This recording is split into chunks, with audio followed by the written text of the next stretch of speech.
하느님 아버지께서 저에게 말씀하신다. 앨런 에임스. 자비로우신 하느님 아버지께서 제 인생에 들어오실 때까지는 저는 죄악으로 가득 차고 이기심으로 가득 찬 인생이었습니다. 저는 아직까지도 저 같은 존재에게 당신의 아들인 우리 주 예수 그리스도를 통해서 구원의 기회를 마련해 주신 하느님 아버지의 깊은 사랑에 의해서 압도당하고 있습니다. 지나간 과거를 되돌아보는 일은 참으로 가슴 아픈 일입니다. 제가 저지른 온갖 나쁜 짓을 생각하고 그런 나쁜 짓에 의해서 제가 얼마나 하느님을 마음 아프게 했는가를 다시 되돌아보는 것은 말입니다. 그리고 아일랜드 태생의 독실한 가톨릭 신자였던 어머니의 마음을 깊이 상하게 했을 것임에 틀림없는 저의 부족한 신앙에 대해서 생각해 봅니다. 또한 어렸을 때 하느님의 집인 줄은 전혀 생각지도 않은 채 성당에서 물건을 훔쳤던 것을 생각합니다. 저는 교만과 이기심으로 가득 찬 생활을 해오면서 신체적으로나 감정적으로 많은 해를 입힌 사람들에 대해서도 생각합니다. 저를 죄악과 절망 속으로 더 깊이 몰아넣었던 여러 가지 중독 상태에 대해서도 생각합니다. 그리고 아내와 자녀들을 얼마나 못되게 대해왔으며 얼마나 빈번히 그들의 요구를 무시해버리고 오로지 제 자신만을 생각해 왔는지에 대해서도 생각해 봅니다.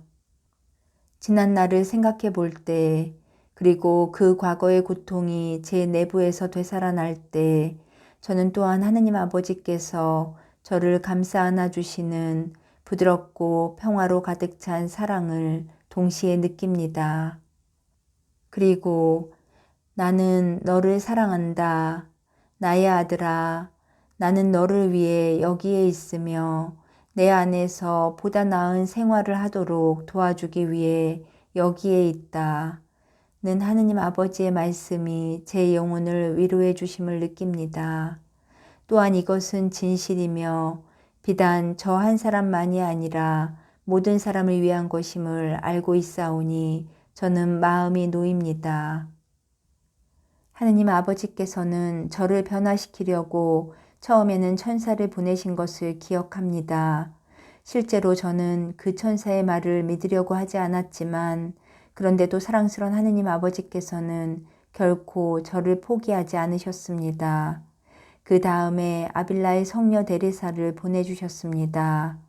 성녀 데레사는 매우 엄격하고 직접적이기는 하지만 사랑스러운 태도를 가지고 제가 살아가야 할 길을 깨우쳐 주었습니다.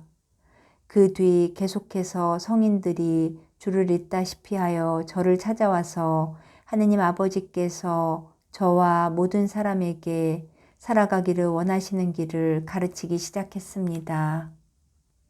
저를 찾아왔던 세 분의 성인들은 성 스테파노와 성 안드레아와 성 마테오였습니다. 그분들은 성녀 데레사와 함께 기도와 성서와 칠성사의 중요성과 그리고 하느님의 십계명에 대한 순명의 중요성을 설명해 주었습니다. 몇 개월이 지난 뒤 성모 마리아가 모습을 나타내기 시작하여 저에게 말했습니다.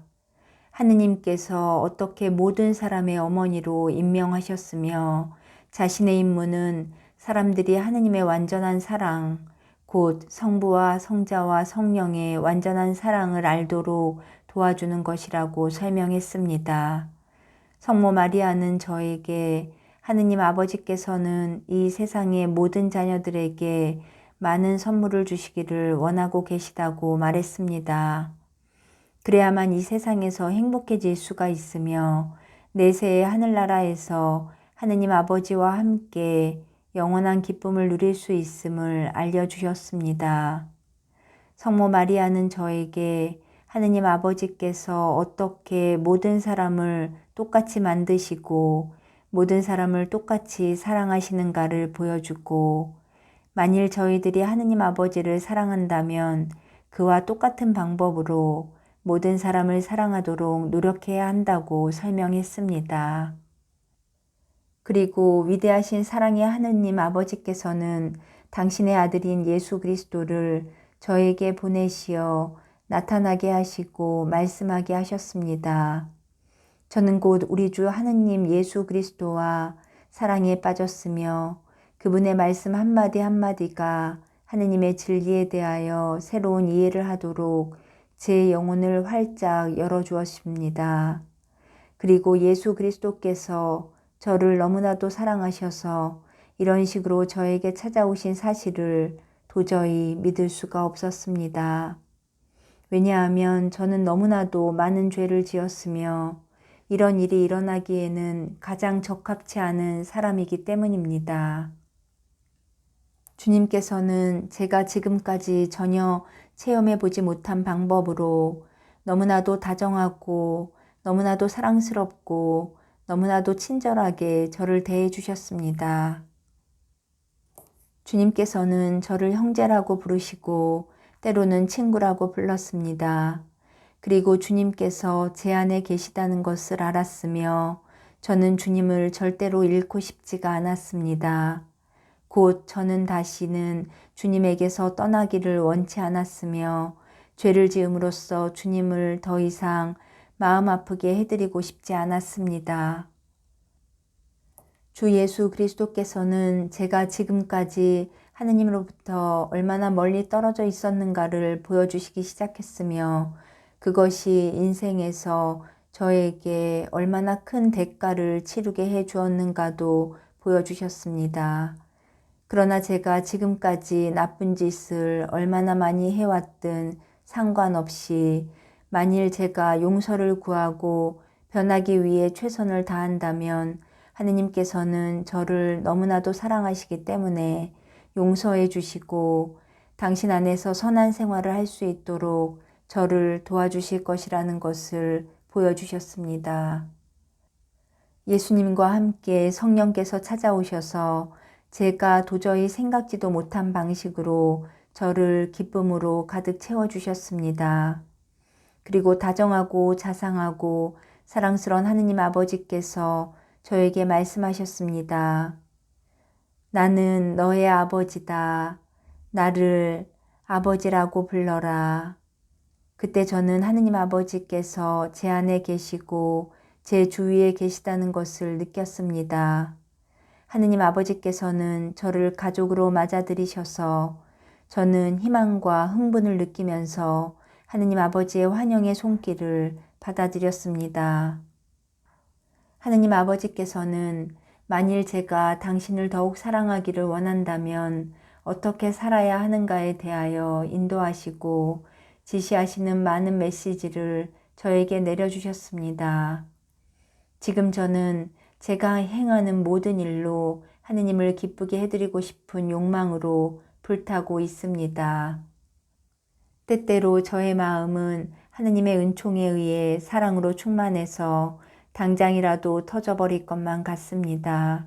저는 종종 하느님 아버지와 주 예수 그리스도와 성령께 한층 더 깊이 하느님을 사랑할 수 있도록 제 마음을 보다 크게 열어달라고 기도드리곤 합니다.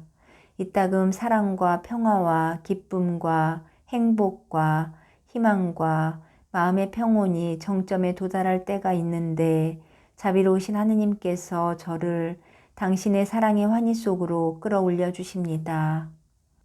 하느님 아버지께서는 당신의 사랑을 모든 사람에게 똑같이 나누어 주신다고 저에게 되풀이해서 말씀하셨습니다.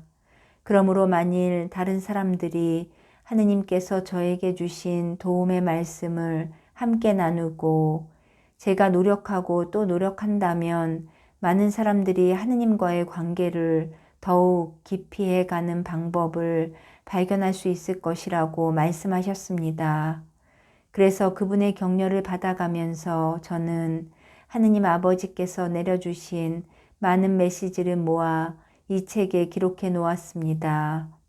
이 메시지를 읽어가면서 여러분은 어떤 말씀은 성서의 인용구이고 어떤 말씀은 그렇지 않다는 것을 알게 될 것입니다. 왜냐하면 처음에는 주님께서 어떤 인용구도 말씀하시지 않았기 때문입니다. 그러나 1995년 12월 이후부터는 주님께서 그렇게 말씀하시기 시작하셨습니다.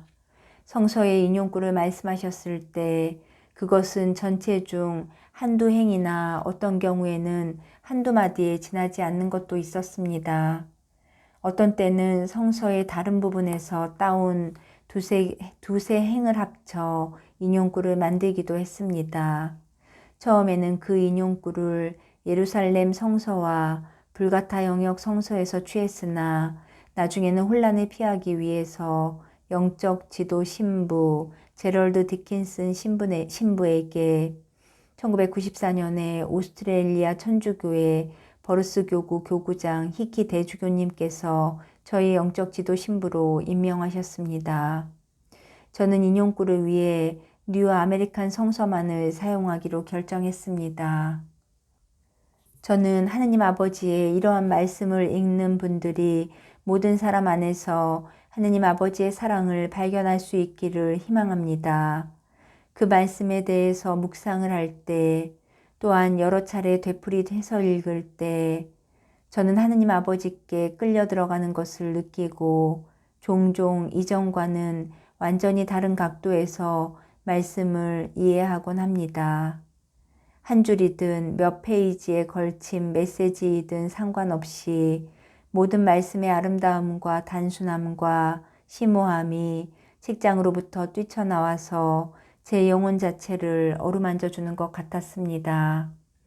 저는 이 책을 읽는 사람은 누구나 우선 성령께 하느님 아버지의 말씀의 신비를 이해하게 해달라고 기도할 것을 권합니다. 그래야만 하느님 아버지와 보다 가까운 관계, 곧 아버지와 자녀의 관계를 이루어 주시기 때문입니다. 저는 영혼의 깊은 곳으로부터 기도를 드립니다. 이 책 안에서 하느님 아버지께서 저에게 내려주신 것을 함께 나누게 될 여러분 역시 하느님 아버지의 경이롭고 영광스럽고 생명을 주시는 사랑의 체험을 할 수가 있게 되기를 기도합니다. 하느님 아버지의 사랑은 반드시 다른 사람들과 함께 나누어 가져야 한다는 지식을 갖도록 기도합니다. 다른 사람들과 함께 살아야 하고 그리고 성령의 힘에 의해서 그러한 일을 행할 수 있도록 선물을 내려주시기를 기도합니다. 아빠, 아버지, 이 죄 많은 저를 사랑하시는데 감사드립니다. 그리고 하느님 아버지께서 저와 많은 다른 사람들에게 어떻게 하면 당신을 더 많이 사랑할 수 있는가를 가르쳐 주시기를 기도합니다. 아멘. 하느님 아버지의 머릿말 1999년 5월 19일 사람들이 내 말씀을 읽을 때 종종 모든 말씀의 참된 의미에 대해 묵상하는 것을 잊어버리고 건성으로 흘낏 훑어보기만 한다. 각 문장이 이야기하고 있는 것에 대해 시간을 들여 깊이 생각을 하고 개인 생활에서 그 말씀이 의미하는 것이 무엇인가를 숙고하는 것이 얼마나 중요한지 모른다. 사람들은 반드시 나의 성령에게 내가 인류에게 주는 말씀을 보다 깊이 이해하도록 이끌어달라고 간청해야 한다. 그래야만 그 말씀이 자신의 삶에서 살아날 수가 있는 것이다. 내 말씀은 살아있는 말씀이다. 하지만 사람들은 내가 말하는 것을 행동으로 옮기지 않음으로써 살아있는 나의 말씀을 죽은 말씀으로 만들 수 있는 것이다. 내가 인류에게 주는 것은 모두 사랑으로 주는 것이다. 사람들은 내가 사랑으로 주는 것을 받아들일 필요가 있으며 그리고 내가 주는 것을 사랑 안에서 행동으로 옮길 필요가 있다. 사람들은 종종 그것을 읽고 이해하고 있다고 생각하지만 내가 요구하는 것을 거의 행하지 않거나 전혀 행하지 않는다. 이것은 전혀 이해하지 못한 것이나 다름이 없는 것이다. 인류의 역사를 통해서 나는 인간들에게 인도하는 말씀을 전해왔으나 인간들은 번번이 귀를 기울이지 않았고 그 결과는 모든 사람이 보고 있는 바와 같다. 온 세상에 고통과 시련과 죄악만이 충분해 있다. 곧 사랑과 평화와 희망만이 충만해 있어야 할 그곳에 말이다. 사람들은 하늘에 있는 아버지인 내 말씀에 귀를 기울일 필요가 있으며 내가 주고 있는 충고를 따라야 할 필요가 있다. 그렇게만 한다면 인생은 즐거운 것이 될 것이다. 왜냐하면 나는 이 세상을 애당초 그렇게 되도록 창조했기 때문이다. 나의 말씀, 나의 충고, 나의 도움은 모든 사람을 위한 것이며 모든 사람을 위한 메시지도 역시 마찬가지이다. 그것은 다른 사람들보다 우선해서 너희의 하느님인 나를 사랑하라는 것이며 내가 너희를 나의 아들 예수를 통해서 사랑한 것과 같이 서로를 사랑하라는 것이다. 이것은 매우 분명한 명령이다. 그런데도 아직 많은 사람에게는 이 명령이 교만과 이기심의 구름 뒤에 숨어 있는 것처럼 보인다. 때때로 그 구름이 메시지를 완전히 가려버려서 눈에 보이는 것은 죄악의 안개뿐이다. 다시 한번 이 세상에 있는 나의 자녀들에게 말하노니 이 사랑의 말씀을 따르고 착하고 행복하고 충만한 인생을 살아가기를 바란다. 다시 한번 이 세상에 있는 나의 자녀들에게 말하노니 나는 너희를 사랑하고 나와 함께 영원히 살기를 바란다. 다시 한번 나의 자녀들에게 거듭 말하노니 너희를 창조해냈으며 너희에게 무엇이 최선의 길인가를 알고 있는 너희 하느님 아버지의 말씀에 귀를 기울여라. 귀를 기울여라. 사랑하는 나의 자녀들아, 귀를 기울여다오. 집회서 42장 18절. 그분께서는 깊은 바다와 사람의 마음까지 헤아리시고 그 술책을 꿰뚫어 보신다. 사실 지존하신 분께서는 온갖 통찰력을 갖추시고 시대의 징표를 살피신다.